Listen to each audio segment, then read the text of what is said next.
No Clube do Livro da Associação Tocando em Frente, você é sempre bem-vindo e bem-vinda. Inscreva-se, curta, compartilhe. Vamos embarcar juntos em mais essa leitura?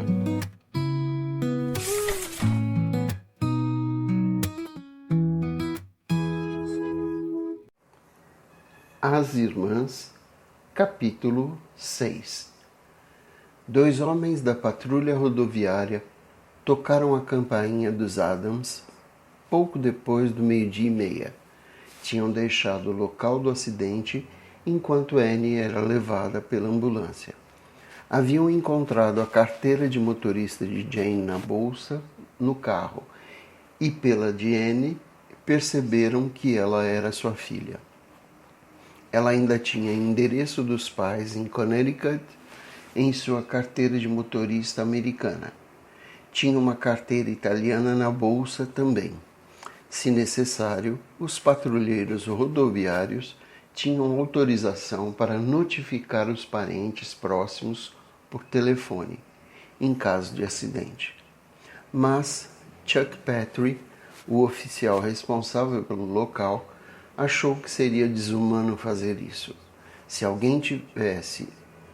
algo tivesse acontecido com sua esposa ou filha, desejaria que um ser humano fosse lhe contar em pessoa, não por intermédio de uma ligação. Então, despachou 2 patrulheiros ao endereço dos Adams e cuidou ele mesmo do tráfego no local, estabelecendo uma única fila de carros a passar pelos carros batidos e copos cobertos, indo a 8 km por hora. A autoestrada ficaria congestionada por horas. Os 2 patrulheiros que tocavam a campainha pareciam extremamente desconfortáveis. Um deles era novato e nunca havia feito algo do tipo antes. O patrulheiro sênior que o acompanhava era seu parceiro e prometera conduzir a conversa quando alguém atendesse. Demorou alguns minutos para que viessem à porta, pois não conseguiam ouvir a campainha muito bem da piscina. Sabrina tinha acabado de falar que se perguntava onde estavam a mãe e Annie. Tinham saído há quase 1 hora, muito mais do que se levaria para ir ao mercado que tinham em mente. Talvez a loja estivesse fechada e tivessem ido a outro lugar para comprar o picles e a maionese. Tammy foi atender a porta quando ouviram a campainha. Estava mesmo indo à cozinha para pegar algo para beber. Abriu a porta da frente e os viu através da tela. Logo, sentindo o coração disparar e forçando-se a acreditar que não devia ser tão algorento quanto parecia. Provavelmente estavam ali por causa de uma pequena infração, como o regador deixando manchas na janela do vizinho ou os cachorros fazendo muito barulho. Tinha que ser isso. O recruta estava sorrindo com nervosismo e o patrulheiro mais velho a encarou com um franzir de cílio nebuloso. "Posso ajudar, senhor?" perguntou Tammy, olhando-o diretamente nos olhos, tranquilizando-se novamente em silêncio. "O Sr. James Adams está?" Ele estava listado no departamento de trânsito como o parente mais próximo. Seu jovem parceiro verificara no computador durante o trajeto. "Claro", disse Tammy respeitosamente, dando um passo para o lado para que pudessem entrar e sair do calor. A casa estava fresca, a ponto de estar gelada. A mãe gostava de deixar o ar-condicionado em pleno funcionamento. "Vou chamá-lo. Pode dizer do que se trata?" Queria saber mais por si mesma para ir avisar ao pai, mas de repente ele estava bem atrás dela, como se houvesse pressentido que a companhia sinalizava algo importante. Ficou espantado quando viu os 2 oficiais com uniforme de patrulha rodoviária. Sr. Adams? Sim. Algo errado? Tammy viu o rosto do pai ficar pálido, exatamente quando Sabrina e Candy entraram. Podemos falar a sós, senhor? Perguntou o patrulheiro, tendo tirado seu cap ao entrar na casa. Tammy notou que, apesar de ser careca, era um homem atraente e devia ter a mesma idade de seu pai. O recruta que o acompanhava parecia ter 14 anos. Sem dizer nada, o pai os conduziu à biblioteca, que ele e Jane usavam como gabinete no inverno. Era um belo cômodo revestido de madeira com lareira, repleto de livros antigos que colecionaram ao longo dos anos. Havia 2 sofás confortáveis e várias poltronas de couro imensas. Jim se sentou numa delas e apontou o sofá para os 2. Não fazia ideia do motivo para estarem ali. De repente, teve a ideia louca de que um deles estava para ser preso, mas não conseguia imaginar o porquê. Esperava que uma das meninas não tivesse feito algo estúpido. Candy ainda era jovem e a única que poderia imaginar suspeita. Talvez tivesse contrabandeado drogas pela alfândega quando veio de Paris, ou Annie, no espírito de sua vida artística. Esperava que não, mas era a única coisa que lhe vinha em mente. As filhas estavam espreitando logo ali no corredor, parecendo preocupadas, quando o patrulheiro respirou fundo, apertando o cap na mão. Tinha tempo que não fazia algo assim, e era difícil. Sinto informar, senhor, que houve um acidente. Há uns 20 minutos, na Highway 1, a cerca de 8 quilômetros daqui. Um acidente? Jim parecia atordoado, mas, no corredor, Sabrina ofegou e apertou as mãos de Tammy e Candy. O cérebro de seu pai não estava computando. Sim, senhor. Lamento. Quisemos vir contar em pessoa. Houve um acidente com um caminhão. Um monte de canos de aço se soltou e causou uma colisão frontal tripla. Alguns dos canos atravessaram um dos carros. A motorista era Jane Wilson Adams. Sua data de nascimento era 11 de junho de 1950. Você está listado como parente mais próximo no departamento de trânsito. Acredito que ela fosse sua esposa. A voz dele definhou e nada enquanto Jim o encarava com horror. O que quer dizer com fosse minha esposa? Ela ainda é, insistiu. Ela faleceu imediatamente no acidente. Os canos atravessaram o para-brisa e a ejetaram do carro, que atingiu outros 2 veículos de frente. Ela morreu com impacto. Não havia como amenizar. Os termos eram horríveis, e o rosto de Jim se contorceu de dor quando enfim assimilou a notícia e tudo o que ela representava. Ai, meu Deus! Ai, meu Deus! As meninas ouviram um soluço na biblioteca e, incapazes de se conter mais, entraram apressadas. Todas tinham ouvido o morreu com impacto, mas ainda não sabiam quem. Annie, a mãe ou ambas. Estavam tremendamente assustadas. O pai chorava. Quem foi? O que aconteceu? Sabrina foi a primeira a entrar no cômodo e a perguntar, com as outras 2 logo atrás.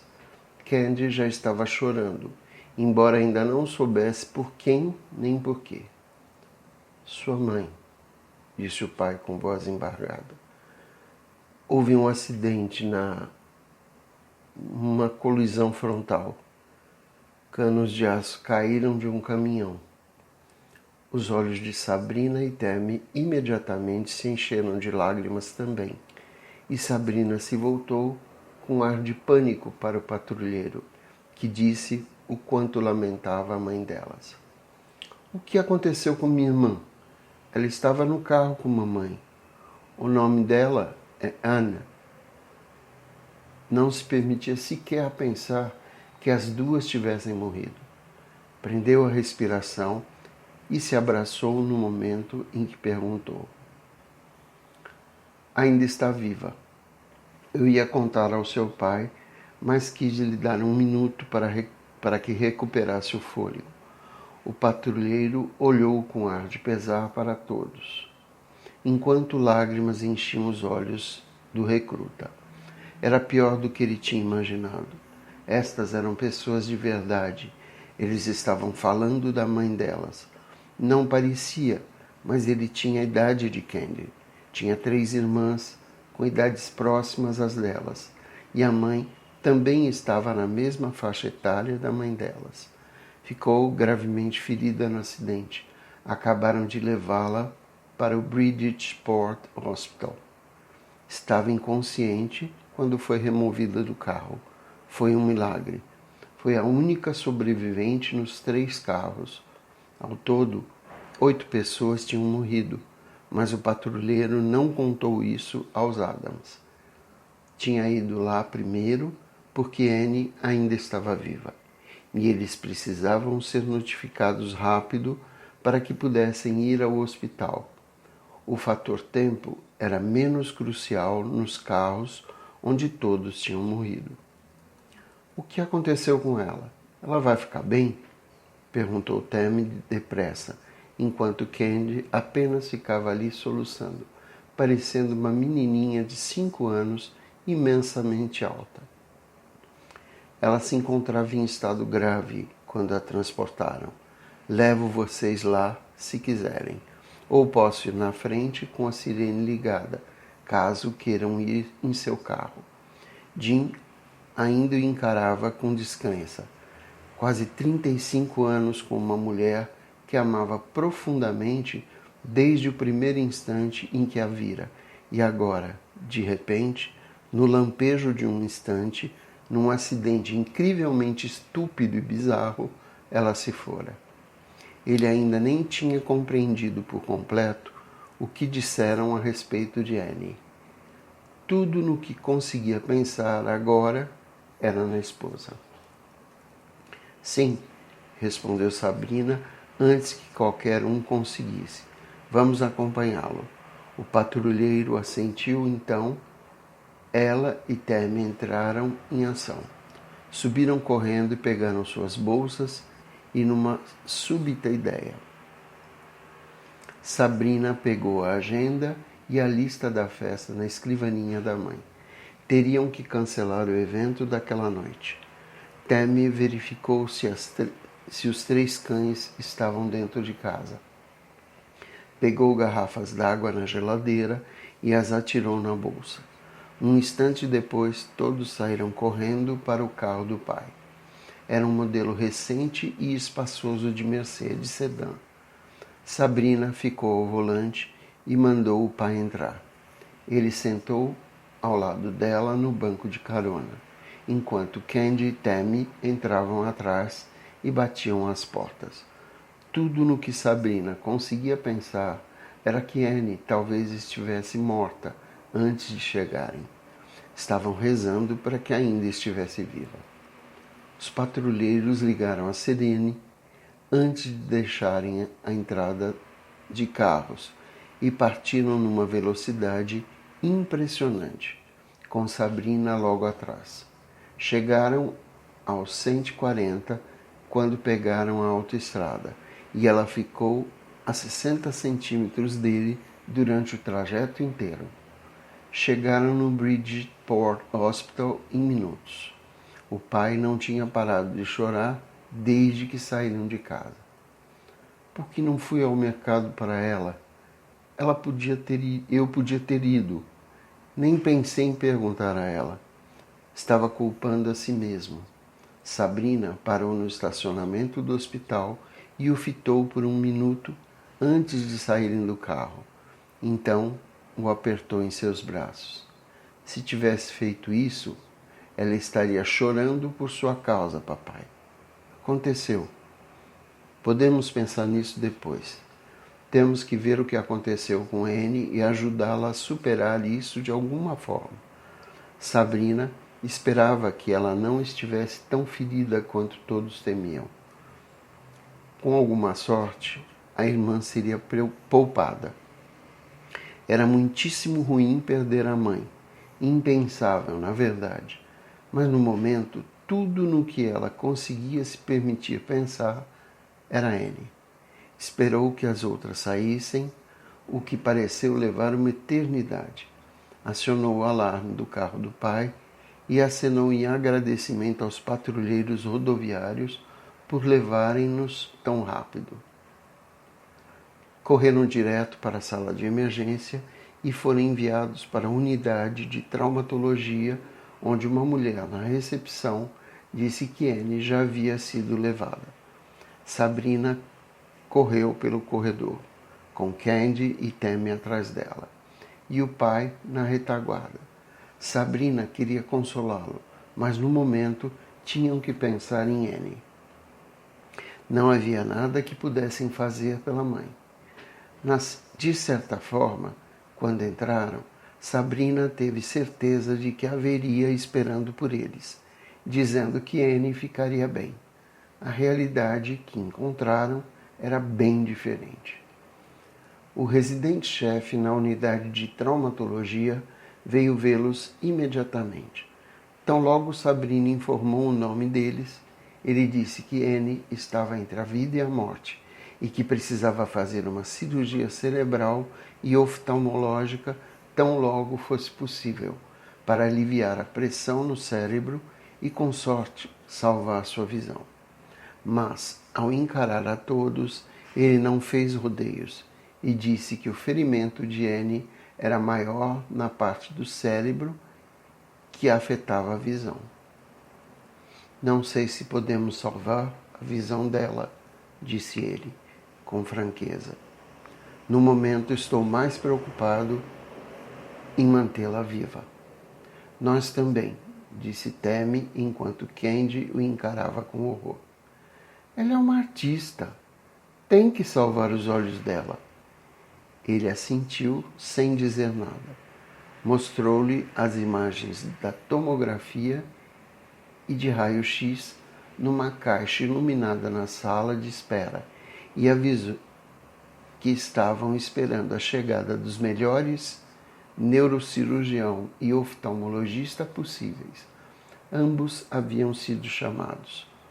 Como era 4 de julho, nenhum deles estava de serviço, mas felizmente tinham sido contatados. O neurocirurgião ligara para avisar que estava a caminho e tinham acabado de encontrar o oftalmologista num churrasco de família.